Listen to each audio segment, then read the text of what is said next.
Bien, vamos a comenzar este video mostrando algunos conceptos preliminares que deben de tener para la asignatura de Cálculo 3. Comenzamos viendo la sección del libro, la sección del capítulo 10. El capítulo 10 habla de vectores, rectas, planos y superficies en el espacio. Primeramente vamos a ver algunos vectores en el plano. Estos vectores lo podemos analizar aquí en esta imagen.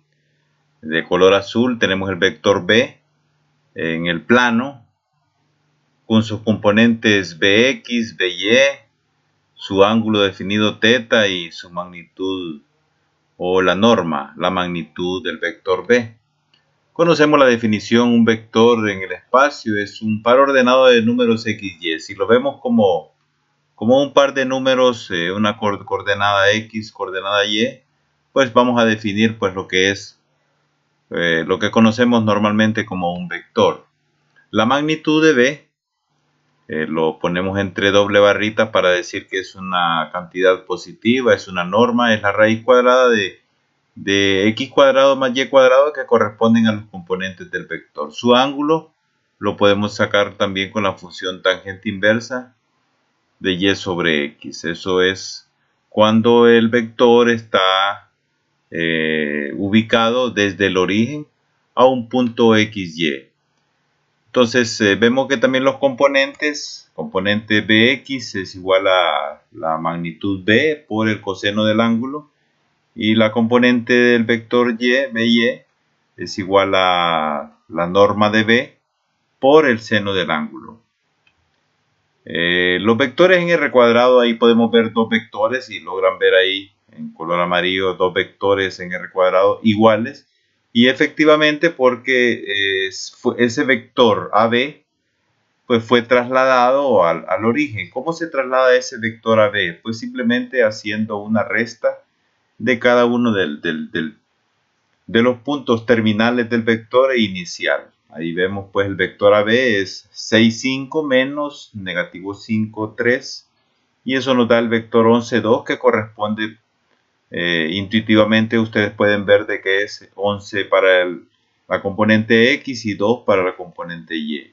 De la misma manera, el vector BC, restamos el par ordenado C menos el vector B, y nos queda pues 4.5 menos 6 es menos 1.5, negativo 3.5 menos 5 menos 8.5.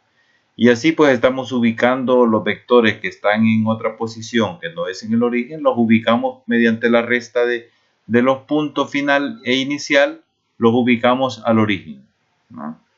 Las operaciones con vectores, tenemos la suma de vectores v. Por ejemplo, ahí tenemos en color verde los vectores v. Esa es una muestra de cómo lo podemos hacer geométricamente.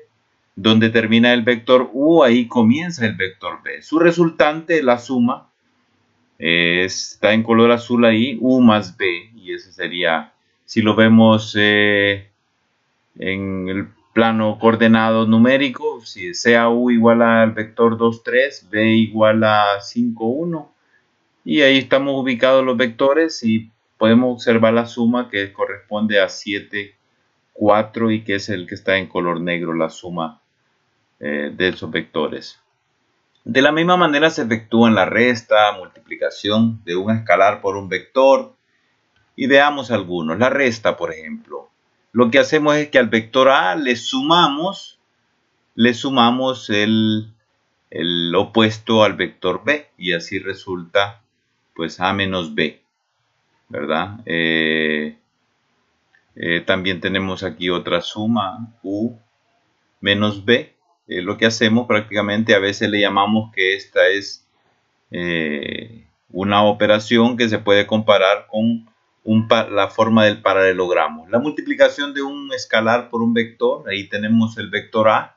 Si le multiplicamos el escalar 3, pues entonces lo que estamos haciendo es triplicando el vector en la misma dirección. Si hubiéramos multiplicado un número negativo, pues lo triplicamos, pero el sentido del vector sería negativo, sería hacia el otro extremo.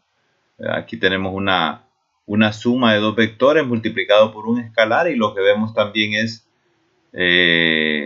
incrementar pues la suma también en 1.5, la suma. El ángulo entre dos vectores. Dos vectores, tenemos el vector B y el vector W. Ahí muestra un ángulo de 45 grados, pero si no tenemos los grados, sin embargo tenemos quién es el punto terminal de B o quién es el punto terminal de W, pues entonces nosotros podemos analizar aquí esta fórmula, donde θ va a ser igual a coseno inverso del producto punto A por B entre el producto de la norma de A por la norma de B, que son las magnitudes correspondientes. Ahí, es decir, despejamos el ángulo θ y ahí podemos encontrar el ángulo entre dos vectores. La proyección de un vector sobre otro la podemos observar ahí, el vector B sobre el vector A. Pues rápidamente podemos identificar que es B coseno de phi. Sin embargo, pues cuando no tenemos los puntos terminales de los vectores A y B, lo podemos hacer mediante esta fórmula, proyección de B sobre A. Así se lee esa parte, proyección de B sobre A. Tenemos el producto punto A por B, el vector A por el vector B. Eso me va a dar un número. El producto punto nos da un escalar. Asimismo, la norma al cuadrado, y ahí tenemos una fracción multiplicando al vector A. Es decir, que el vector A es el principal prácticamente, lo vamos a incrementar o lo vamos a reducir dependiendo de esa fracción formada por el producto punto A por B sobre la magnitud al cuadrada.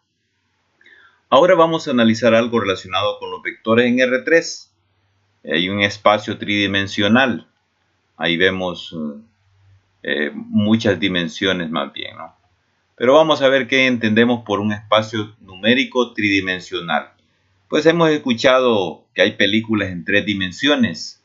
El televisor lo tenemos nada más ancho y alto, pero en 3 dimensiones podemos observar también la profundidad en la imagen.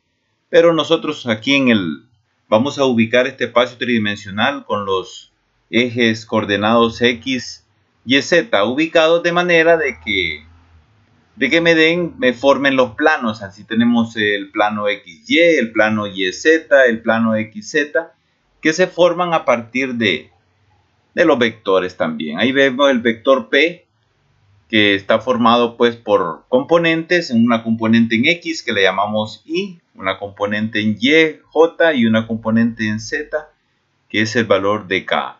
Analicemos un punto. Ese es un punto X, Y, Z. Si nosotros ubicamos que ese punto está en uno de los ejes, pues entonces va a tener las coordenadas, el número que está en el eje y 0, 0 en las otras ejes respectivamente. Pero si el punto está en el espacio y en ninguno de los ejes, vemos que es X, Y, Z.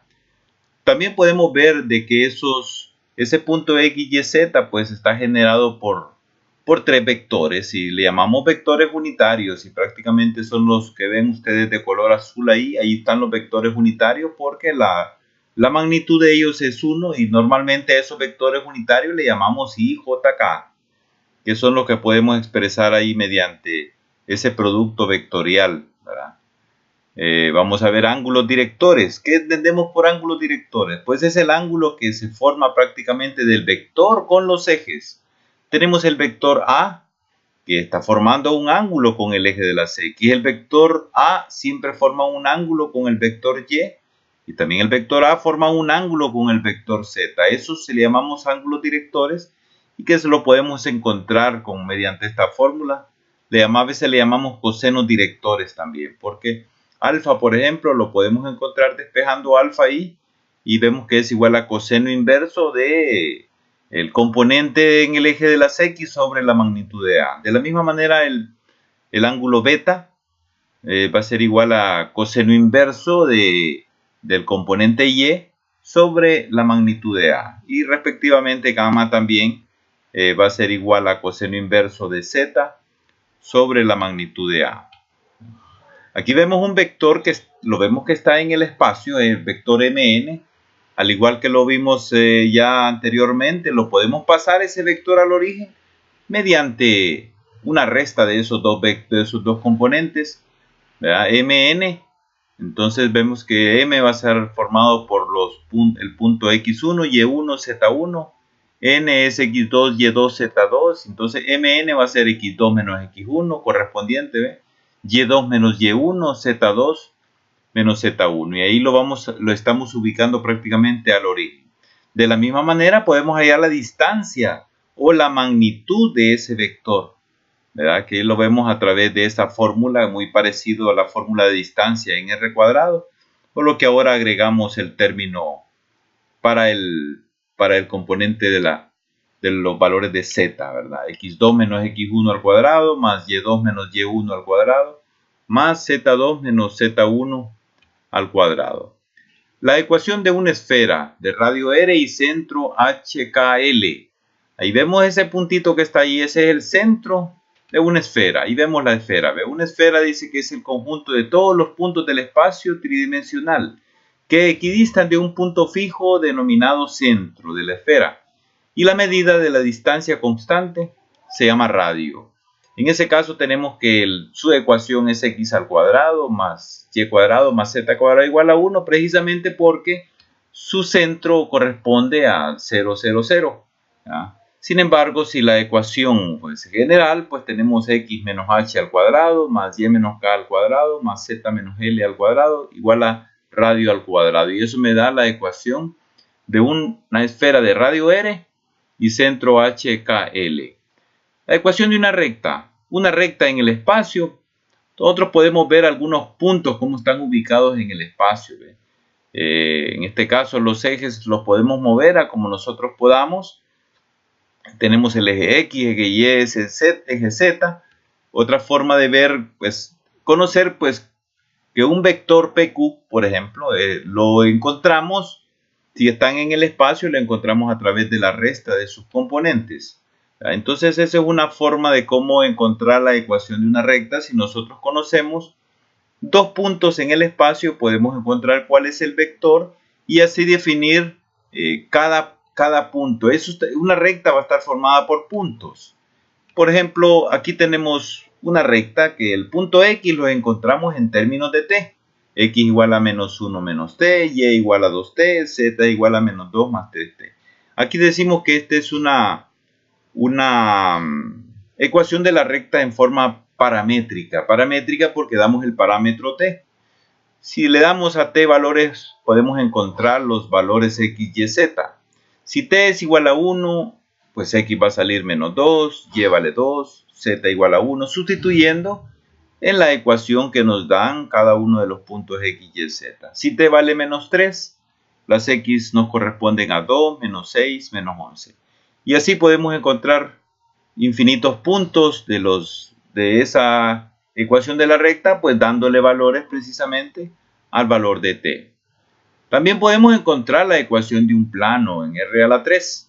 Nosotros conocemos que por una recta pueden pasar infinitos planos perpendiculares. Entonces ahí tendremos un vector que lo vemos en color rojo, U por B.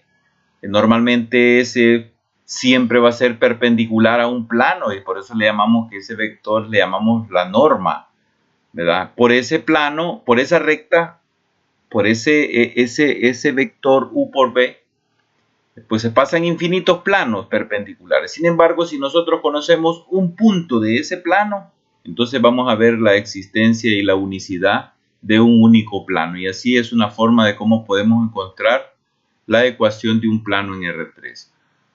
Vamos a ver algunas ecuaciones cuádricas. En este caso, el paraboloide elíptico. Lo vemos pues de que es una parábola. Si nosotros observamos y eliminamos el valor de y, por ejemplo, tenemos que z igual a un x cuadrado. Eliminamos la x, z es igual a un y al cuadrado. Y así nos va a dar un paraboloide elíptico. Tenemos también lo que es un elipsoide. Un elipsoide va a estar formado por x cuadrado sobre a cuadrado, más y cuadrado sobre b cuadrado, más z cuadrado sobre c al cuadrado, igual a 1. Donde nosotros podemos observar que estos valores de A, B y C, pues son los diámetros que podemos observar ahí, diámetro mayor, diámetro menor, o los diámetros que están en cada uno de los ejes X, YZ. Vemos que eso es igual a 1. Entonces formamos lo que es la ecuación de un elipsoide. Un hiperboloide de una hoja es muy parecida, miren, a la ecuación anterior, solo que en el valor de Z tiene un negativo y ese es lo que nos va a dar el eje directriz que forma este hiperboloide de una hoja. Observen las características que tiene. Para nomás identificar la ecuación uno puede definir cuál es la forma o la figura de esa superficie. Un hiperboloide de dos hojas también tiene dos negativos. Los ejes, los componentes en Y y en Z vemos que están negativos y a esa le llamamos un hiperboloide de dos hojas. Vemos una silla de montar muy parecida, a esa le llamamos paraboloide elíptico, o podemos tener una hojita, una rebanada de papitas y eso me da pues una forma de un paraboloide hiperbólico. Le llaman silla de montar o silla de mono y esa es su ecuación. Un cono elíptico lo podemos observar. En este caso, miren, el eje central va a ser el eje Z, donde está el negativo y va igualado a 0, ¿verdad? Entonces, esto es la ecuación de un cono elíptico. Los cilindros pueden ser cilindros de base como elipsoide o base circular. El valor de Z es infinito, solo lo normal es que tengamos los parámetros para X y Y el valor de Z no aparece en la ecuación. Así tenemos un cilindro en forma de parábola o una hipérbola, un cilindro en forma de hipérbola o un cilindro en forma de elipse. Y esa es la ecuación pues de un cilindro. Existen otras superficies, una superficie como de una dona, un toro, toroide.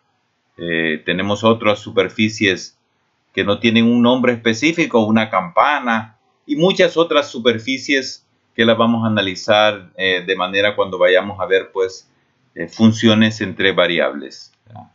Así que gracias por su atención y vamos a ver si podemos programar otros videos para que sean de su ayuda. Gracias.